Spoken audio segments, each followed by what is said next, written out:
पूर्व श्लोक में अर्जुन भगवान के शरणागत हो जाते हैं, पर उनके मन में आता है कि भगवान का तो युद्ध कराने का ही भाव है, पर मैं युद्ध करना अपने लिए धर्मयुक्त नहीं मानता हूँ। उन्होंने जैसे पहले उत्तिष्ठ कहकर युद्ध के लिए आज्ञा दी, ऐसे ही वे अब भी युद्ध करने की आज्ञा दे देंगे। दूसरी बात, शायद मैं अपने हृदय के भावों को भगवान के सामने पूरी तरह नहीं रख पा रहा हूँ। इन बातों को लेकर अर्जुन आगे के श्लोक में युद्ध न करने के पक्ष में अपने हृदय की अवस्था का स्पष्ट रूप से वर्णन करते हैं। नहीं प्रपश्यामि ममापनुधाद यच्छो कमुक्षो शरणमिन्द्रियाणाम् अवाप्य भूमावस्पदमृदं राज्यं सुराणामपि चाधिपत्यम्। अर्जुन सोचते हैं कि भगवान ऐसा समझते होंगे कि अर्जुन युद्ध करेगा तो उनकी विजय होगी और विजय होने पर उसको राज मिल जाएगा, जिससे उसको चिंता शोक मिट जाएंगे और संतोष हो जाएगा।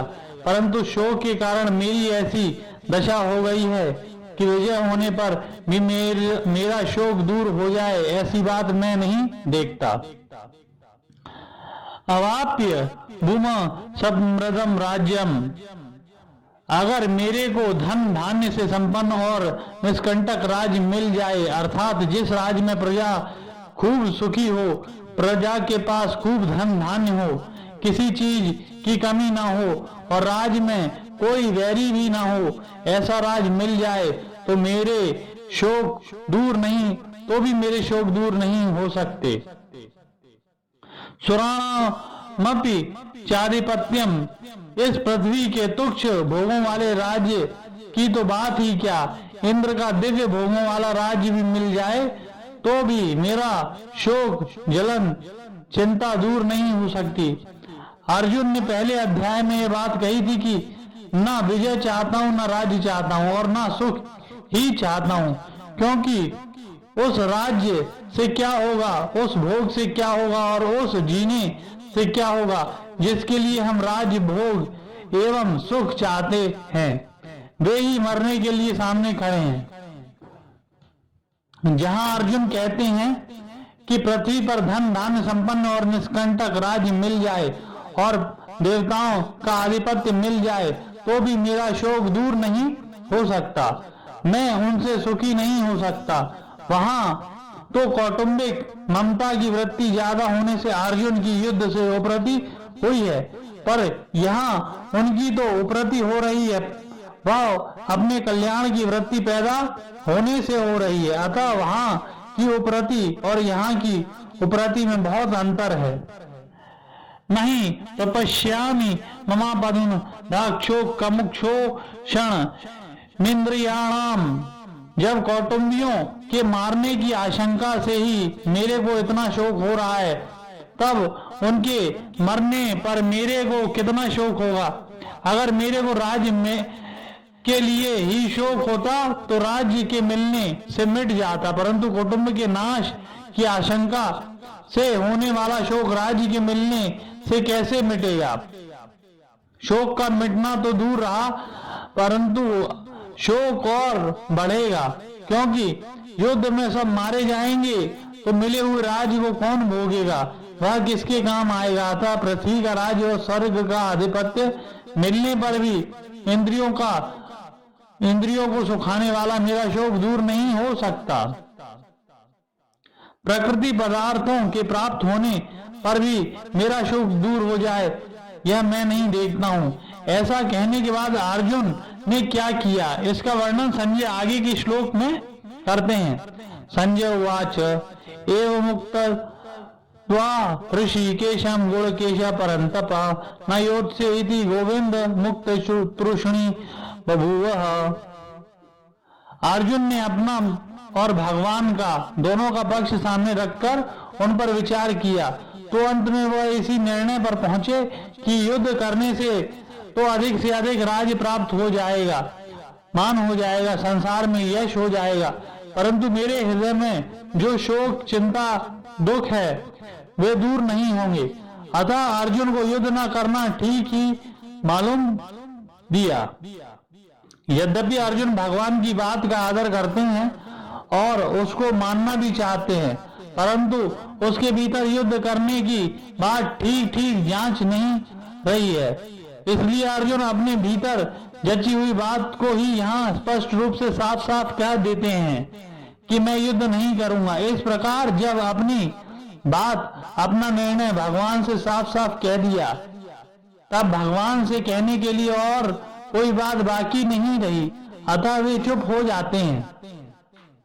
जब अर्जुन ने युद्ध करने के लिए साफ मना कर दिया, तब उसके द्वारा क्या हुआ इसको संजय आगे के श्लोक में बताते हैं। तमुवाच ऋषिकेश प्रश्न भारत सेनयोरुभयोर्मदये विषिदंत में दमवाच।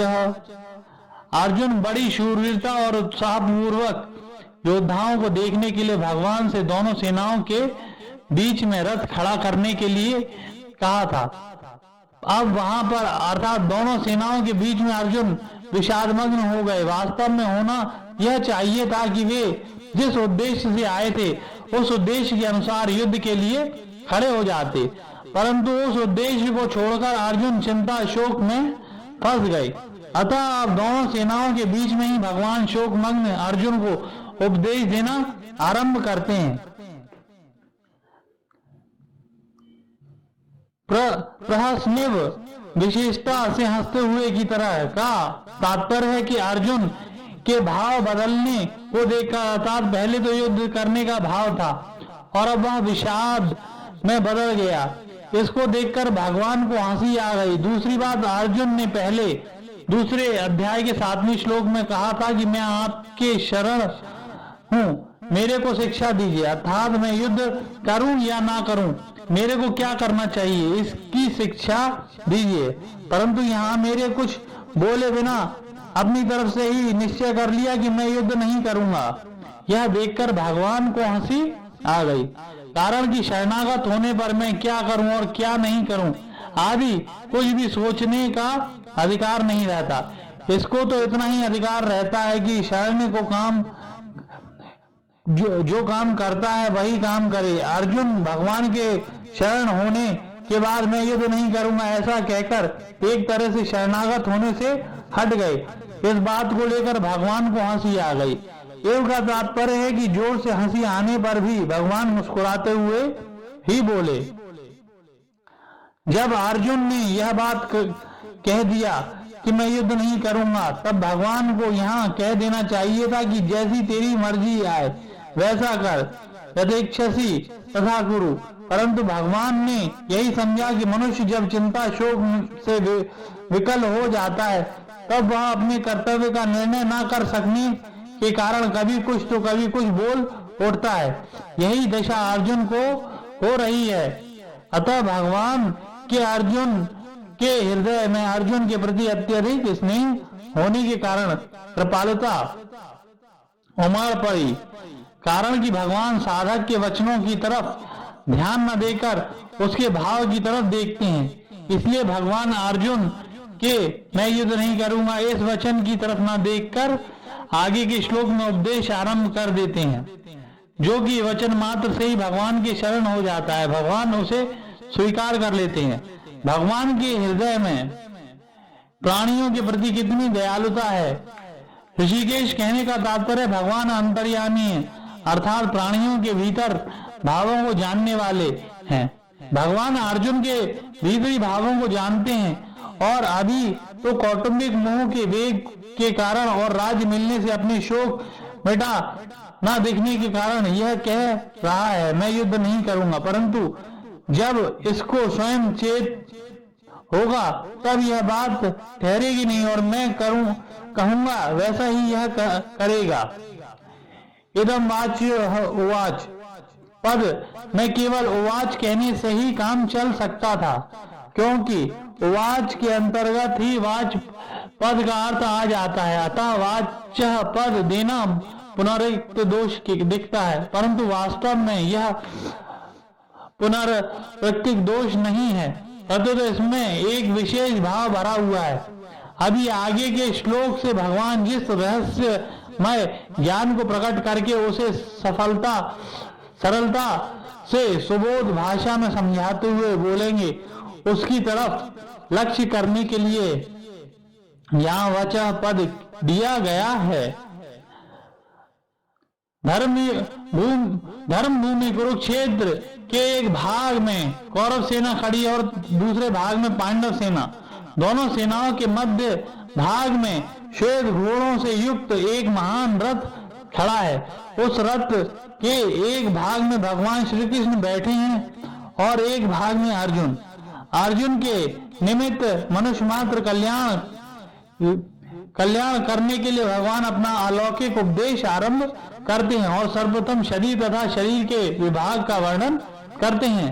शोकविष्ट अर्जुन को शोक निवृत्त का उपदेश देने के लिए भगवान आगे का प्रकरण कहते हैं। श्री भगवान उवाच अशोष्यच यान न वशोश्च त्वं प्रज्ञावादानाश्च भाषसे गता सुना गता सुम्य नानयं शोचन्ति पंडितः। मनुष्य को शोक तब होता है जब वह संसार के प्राणी पदार्थों में दो विभाग कर लेता है कि ये मेरा है और ये मेरा नहीं है, ये मेरे निजी कुटुंबी हैं और ये मेरे निजी कुटुंबी नहीं है, ये हमारे वर्ण के हैं और ये हमारे वर्ण के नहीं है, ये हमारे आश्रम के हैं और ये हमारे आश्रम के नहीं है, ये हमारे पक्ष के और ये हमारे पक्ष के नहीं है। जो हमारा होते हुए उसकी ममता कामना प्रियता आसक्ति हो जाती है। इस ममता कामना आदि से ही शोक चिंता भय उद्वेग हलचल संताप आदि दोष पैदा होते हैं। ऐसा कोई भी दोष अनर्थ नहीं है जो ममता कामना आदि से पैदा ना होता हो। यह सिद्धांत है। गीता में सबसे पहले धृतराष्ट्र ने कहा कि मेरे और पांडु के पुत्रों ने युद्ध भूमि में क्या किया। यद्यपि पांडव धृतराष्ट्र को अपने पिता से भी अधिक आदर दृष्टि से देखते थे, परंतु धृतराष्ट्र के मन में अपने पुत्रों के प्रति ममता थी। अतः उनका अपने पुत्रों और पांडवों में भेदभाव पूर्वक पक्षपात था कि ये मेरे और ये मेरे नहीं है। जो ममता धृतराष्ट्र में थी वह ममता अर्जुन में भी पैदा हुई, परंतु अर्जुन की वह ममता धृतराष्ट्र की ममता के समान नहीं थी। अर्जुन में धृतराष्ट्र की तरह पक्षपात नहीं था, अतः वह सभी को स्वजन कहते हैं और दुर्योधन आदि को भी स्वजन कहते हैं। तात्पर्य कि अर्जुन संपूर्ण कुरुवंशियों में ममता थी कि अर्जुन की संपूर्ण कुरुवंशियों में ममता थी और उस ममता के कारण ही उसके मरने की आशंका से अर्जुन को शोक हो रहा था। इस शोक को मिटाने के लिए भगवान ने अर्जुन को गीता का उपदेश दिया, जो इस 11वें श्लोक से आरंभ होता है। इसके अंत में भगवान इसी श्लोक को अनुचित बताते हुए कहेंगे कि तू केवल मेरा ही आश्रय ले और शोक मत कर, कारण कि संसार का आश्रय लेने से ही शोक होता है। अन्याय भाव से मेरा आश्रय ले, अनन्य भाव से मेरा आश्रय लेने से तेरे शोक चिंता आदि सब मिट जाएंगे। संसार मात्र में दो चीजें हैं, सत और असत, शरीरी और शरीर। इन दोनों में शरीरी तो अविनाशी और शरीर विनाशी, ये दोनों ही अशोच्य हैं। अविनाशी का कभी विनाश नहीं होता, इसलिए उसके लिए शोक करना बनता ही नहीं, और विनाशी का विनाश होता ही है। वह एक क्षण भी यथा रूप नहीं रहता, इसलिए इसके लिए तो शोक करना नहीं बनता। तात्पर्य हुआ कि शोक करना ना तो शरीर के लिए बन सकता है और ना ही शरीर को लेकर ही बन सकता है। शोक के होने में तो केवल मूर्खता ही कारण है, जिसे अविवेक कहते हैं। मनुष्य के सामने जन्म मरना लाभ हानि आदि के रूप में जो परिस्थिति आती है वह प्रारब्ध अर्थात अपने किए हुए कर्मों का ही फल है। उस अनुकूल प्रतिकूल परिस्थितियों को लेकर शोक करना, सुख दुख होना केवल मूर्खता ही है। कारण की परिस्थिति चाहे अनुकूल आए चाहे प्रतिकूल आए, उसका आरंभ और अंत होता है। अर्थात वह परिस्थिति पहले भी नहीं थी और अंत में भी नहीं रहेगी। जो परिस्थिति आदि में और अंत में होती, वह बीच में एक क्षण भी स्थायी नहीं होती। अगर स्थायी होती तो मिटती कैसे, और मिटती है तो स्थायी कैसे? ऐसी परीक्षण मिटने वाली अनुकूल प्रतिकूल परिस्थिति को लेकर हर्ष शोक करना, सुख दुख होना केवल मूर्खता है। एक तरफ तो तू पंडिताई की बातें बघार रहा है और दूसरी तरफ शोक भी कर रहा है, अतः तू केवल बातें ही बनाता है। वास्तव में तू पंडित नहीं है, क्योंकि जो पंडित होता है उसके लिए वे किसी के लिए भी नहीं शोक करते। कुल का नाश होने से कुल धर्म नष्ट हो जाएगा, धर्म के नष्ट होने से स्त्रियां दूषित हो जाएंगी, जिससे वर्ण संकट पैदा होगा। उस वर्ण संकट कुल घातियों और कुल को नरकों में ले जाने वाला होगा। पिंड और पानी न मिलने से और पितरों का भी पतन हो जाएगा। ऐसी तेरी पंडिताई की बातों से भी यही सिद्ध होता है कि शरीर नश्वान है और शरीर नश्वान है और शरीर ही अविनाशी। अगर शरीर ही स्वयं अविनाशी न होता तो कुल घाती और कुल के नरकों में जाने का भय नहीं होता, पितरों का पतन होने की चिंता नहीं होती। अगर तू कुल की और पितरों की चिंता होती है, उसका पतन होने का भय है, तो इससे सिद्ध है कि शरीर नश्वान है और इसमें रहने वाला शरीर नित्य। अतः शरीर के नाश को लेकर तेरा शोक करना अनुचित है। सबके पिंड प्राण का वियोग अवश्य भावी है। उनमें से किसी के पिंड प्राण का वियोग हो गया और किसी का होने वाला है, अतः इसके लिए शोक नहीं करना चाहिए। तुमने जो शोक किया है यह तुम्हारी गलती है। जो मर गए हैं जिनके लिए शोक करना, उनके लिए शोक करना तो महान गलती है, कारण कि मरे हुए प्राणियों के लिए शोक करने से उन प्राणियों को दुख भोगना पड़ता है। जैसे मृत आत्मा के लिए जो पिंड और जल दिया जाता है वह उनको परलोक में मिल जाता है, ऐसे ही मृत आत्मा के लिए जो कफ और आंसू बहाते हैं वे मृत आत्मा परवश होकर खाने पीने पड़ते हैं। जो अभी जी रहे हैं उनके लिए भी शोक नहीं करना चाहिए, उनको तो पालन पोषण करना चाहिए, प्रबंध करना चाहिए। उनकी क्या दशा होगी, उसका भरण पोषण कैसे होगा, उसकी सहायता कौन करेगा? यदि शोक चिंता कभी नहीं करनी चाहिए, क्योंकि चिंता शोक करने से कोई लाभ नहीं है। मेरे शरीर के अंग शिथिल हो रहे हैं, मुख सूख रहा है, आदि विकारों के पैदा होने के मूल कारण शरीर के साथ एकता मानना है। कारण कि शरीर के साथ एकता मानने से ही शरीर का पालन पोषण करने वालों के साथ अपनापन हो जाता है और उस अपनेपन के कारण ही कुटुंबियों को मरने की आशंका से अर्जुन के मन में चिंता शोक हो रहा है, तथा चिंता शोक ही अर्जुन के शरीर में उपर्युक्त विकार प्रकट हो रहा है। इसमें भगवान ने गतासून और अगातासून के शोक को ही हेतु बताया है। जिनके प्राण चले गए हैं और जिनके प्राण नहीं गए हैं जिनके प्राण चले गए हैं वह गतासून है और जिनके प्राण नहीं गए हैं वे अगतासून है। पिंड और जल न मिलने से पितरों का पतन हो जाता है, यह अर्जुन की गतासून की चिंता है। और जिनके लिए हम राज भोग और सुख चाहते हैं वे ही प्राणों और धन की आशा छोड़कर युद्ध में खड़े हैं, यह अर्जुन को अगतासून की चिंता है। ये दोनों चिंताएं शरीर को लेकर हो रही हैं, अतः ये दोनों चिंताएं धातु रूप में एक ही है, कारण कि गतासून और अगतासून दोनों ही नश्वान है। इन दोनों के लिए कर्तव्य कर्म करना चिंता की बात नहीं है। श्राद्ध तर्पण करना यह कर्तव्य है। अगतासून के लिए व्यवस्था कर देना, निर्वाह का प्रबंध कर देना यह कर्तव्य है। एक विभाग शरीर का है और एक विभाग शरीर वाले का है। दोनों एक दूसरे से सर्वथा संबंध रखते हैं। दोनों का स्वभाव ही अलग अलग है। एक जड़ है, एक चेतन है, एक नश्वान है और एक अविनाशी, एक विकारी है और एक निर्विकार, एक में प्रतिक्षण परिवर्तन होता है और एक में अनंत काल तक ज्यों का त्यों ही रहता है।